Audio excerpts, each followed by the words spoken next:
Lasījums no pravieša Habakuka grāmatas.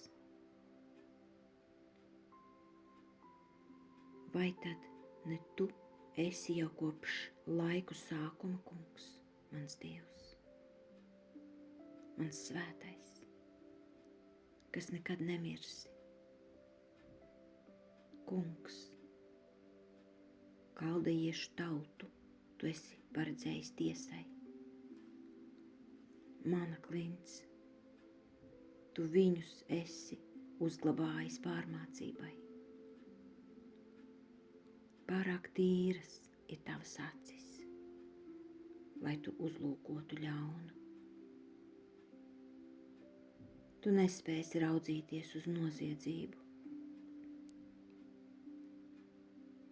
Kāpēc tad tu noraugies uz ļaundariem un klusē, kamēr bezdievis aprī par sevi taisnīgāku cilvēku? Ļaudis tu padarīji kā jūras zivis, kā rāpuļus, kuriem nav sava vadoņa.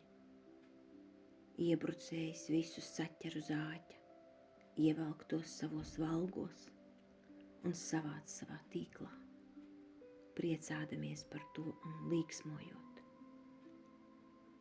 Tāpēc viņš nes upurus savam tīklam un kūpina smaržzāles saviem valgiem, jo ar tiem viņš guva sev bagātu lomu, un viņa uzturs kļuva trekns un sātīgs. Bet vai tādēļ viņš vienmēr vilks savu zobenu ārā no maksts, lai bez žēlastības izskautu tautas? Es nostāšos savā sardzes vietā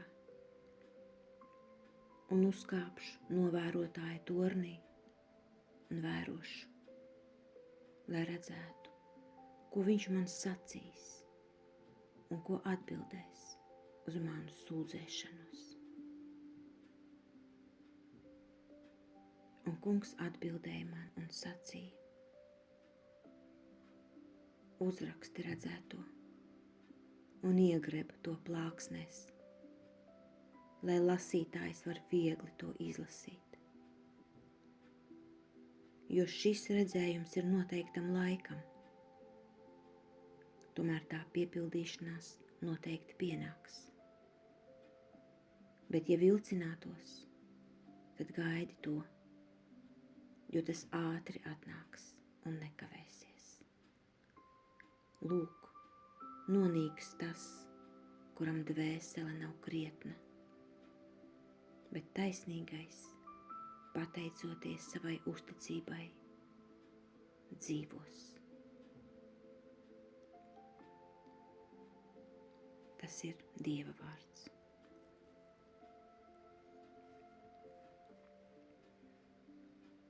Devītais psalms. Dievs neatstāj savus ļaudis.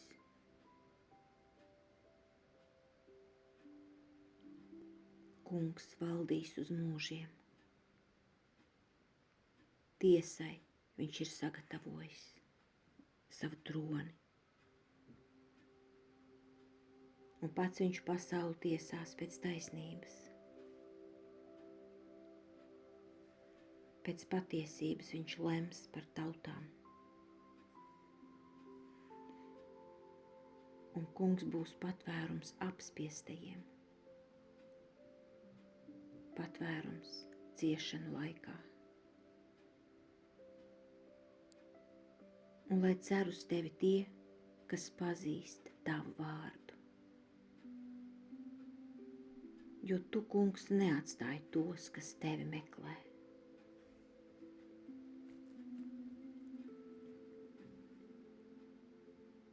Dziediet kungam, kas Sionā mājo, sludiniet ļaudīm viņa darbus, jo viņš nav aizmirsis nabagu vaimanas. Viņš tos atceras, atriebdams asinis. Tavu kalpu dēli dzīvos,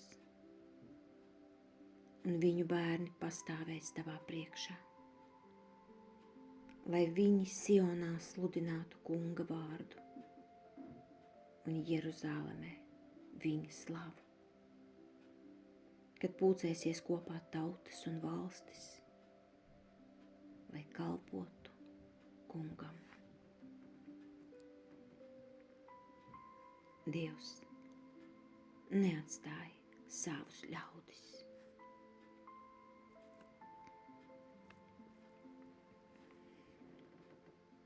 Alleluja! Mūsu pestītājs Jēzus Kristus ir uzvarējis nāvi un ar evaņģēliju ir cēlis gaismā dzīvību. Alleluja!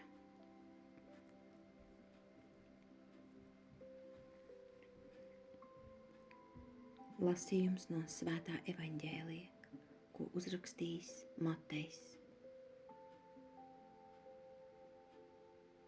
Tajā laikā pie Jēzus piegāja kāds cilvēks un nometies ceļos viņa priekšā sacīja: Kungs, apžēlojies par manu dēlu, tādēļ, ka viņš ir mēnessērdzīgs un ļoti cieš. Viņš bieži krīt ugunī un bieži ūdenī, un es viņu atvedu pie taviem mācekļiem, bet tie viņu nespēja izdziedināt. Jēzus atbildot sacīja: Ak, neticīgā un nekrietnā cilts, cik ilgi man vēl jābūt pie jums? Atvediet viņu šur pie manis. Un Jēzus norāja to, un ļaunais gars izgāja no viņa. Un no tās stundas zēns kļuva vesels. Tad mācekļi vieni paši piegāja pie Jēzus un jautāja: Kāpēc mēs nevarējām to izdzīt? Bet viņš tiem atbildēja: Jūsu vājās ticības dēļ.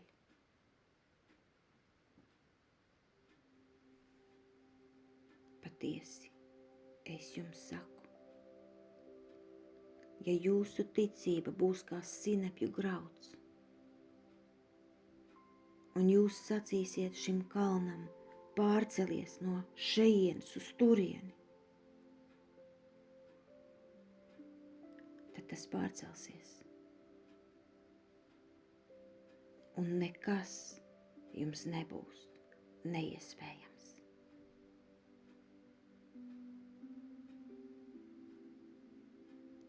Tas ir Kunga vārds. Pravieša Habakuka grāmatā bija ļoti daudz biedējošu vārdu par ciešanām, taču psalms nāk ar mierinājumu.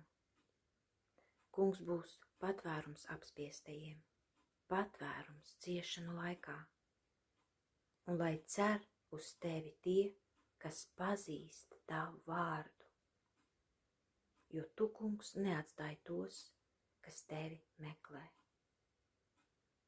Pirmkārt, man uzrunā šie vārdi: lai cer uz tevi tie, kas pazīst tavu vārdu.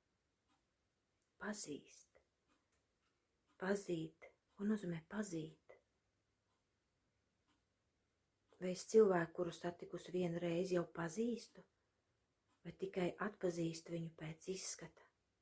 Ko nozīmē pazīt? Būt kopā, ilgi, pazīt dziļi. Nevis pirmo dienu iepazīt, ieraudzīt skaisto ārējo masku un teikt: es pazīstu šo cilvēku. Nē. Nepazīsti, tu nezini, kas viņam iekšā. Pazīt, tas nozīmē kopā apēst pudu sāls, iziet cauri ciešanām, pārbaudījumiem. Un tad tu vari teikt par kādu, ka tu viņu pazīsti. Pazīt Dievu, lai cer uz tevi tie, kas pazīst tavu vārdu, kas pazīst tevi, kas zina, kāds tu esi, Dievs. kas zina, ka tu esi žēlsirdība, ka tu esi mīlestība, ka tu esi dāsns, mīlošs, gādīgs tētis. Tie var cerēt uz tevi, kas tevi pazīst, kas zina, kāds tu esi. Un es zinu, ka tu esi mīlestība, tu esi žēlsirdība, tu esi gaisma, tevī nav tumsības, tevī nav ļaunuma, tevī ir vēlme visus apskaut, visus pievilkt pie sevis, visus. Tu nešķiro cilvēkus, tu esi mīlestība. Bet vai cilvēki vēlas pazīt tavu vārdu? Vai cilvēki vēlas pazīt tevi? Lai briesmu brīdī varētu cerēt uz tevi. Tu esi mans tētis. Es ceru uz tevi. Es esmu ar tevi drošībā. Te tālāk bija, tu, kungs, neatstāji tos, kas tevi meklē. Atkal no mums kaut kas tiek prasīts, lai mēs meklējam. Kungs, neatstāj tos, kas tevi meklē. Un ko nozīmē meklēt? Kur meklēt? Kā meklēt? Es meklēju tevi svētajos rakstos. Tā ir pirmā vieta, kur es tevi meklēju katru dienu no jauna. Meklēju tavu gribu, tavas domas, tavu ceļu manai dzīvei. Es meklēju tevi svētajos rakstos. Nevienmēr dzirdu, nevienmēr redzu, bet dažreiz tu mani pārsteidz ar kādiem ļoti skaidriem vēstījumiem, norādēm, ar mīlestības vēstulēm. Jā, tu mani pārsteidz ar savām mīlestības vēstulēm, ko es izlasu svētajos rakstos. Es meklēju tevi, kungs, katru dienu no jauna. Un tālāk evaņģēlijā man uzrunāja pašas beigas. Nekas jums nebūs neiespējams. Šie vārdi ir tik stiprinoši. Man pilnīgi mugurkauls iztaisnojās. Nekas jums nebūs neiespējams. Tur sākumā bija, ka mācekļi nevarēja izdziedināt mēnessēdzīgo, un Jēzus viņus norāja. Visu šo cilti, masticīgo cilti. Un tālāk stāsta, ja jums būtu ticība tāda kā sinepju graudiņš, jūs varētu kalnus pārcelt. Ticība. Kāpēc jūs nevarējāt to izdarīt? Masticības dēļ. Ticība, ticība, ticība. Kā sinepju graudiņš, ticība, noticēt tam, ka Dievs tev ir devis autoritāti. Jēzus tev ir devis autoritāti pār ļaunumu, pār slimībām. Autoritāti. Viņš ir tevī, Kristus ir tevī, Kristus ir manī. Viņš ar savu spēku ir manī, un viņš man ir devis autoritāti. Pavēlēt slimībām aizvākties, pavēlēt ļaunajiem gariem aizvākties. Tikai vajag tam noticēt, ka man ir dota šī autoritāte. Un tad šie vārdi. Un nekas jums nebūs neiespējams. Tie mani stiprina, tie mani sapurina, tie mani iztaisno. Nekas jums nebūs neiespējams. Iesim tālāk Kristus spēkā, Kristus autoritātē. Un nekas mums nebūs neiespējams. Šodienas lasījums bija par ticību. Stāsts ir par vienu puiku, kurš bija mēnessardzīgs. Un viņa tēvs bija ceļos nometies pie Jēzus un sacīja, lai viņš palīdz viņam. Un tas tēvs sacīja, ka viņš ir gājis pie mācekļiem, bet mācekļi nevarējuši viņu izdziedināt. Un tad Jēzus sacīja vēlāk, kad runāja ar saviem mācekļiem. Viņš teica, ja jūsu ticība būtu kā sinepju grauds, jūs būtu varējuši gan viņu izdziedināt, gan jūs varētu pat mierīgi kalnus pārcelt. Šādos pārbaudījumos Dievs pārbauda ģimenes, pārbauda viņu uzticību, viņu drosmi un viņu ticību. Tāpēc cilvēkiem ir jāturpina lūgties.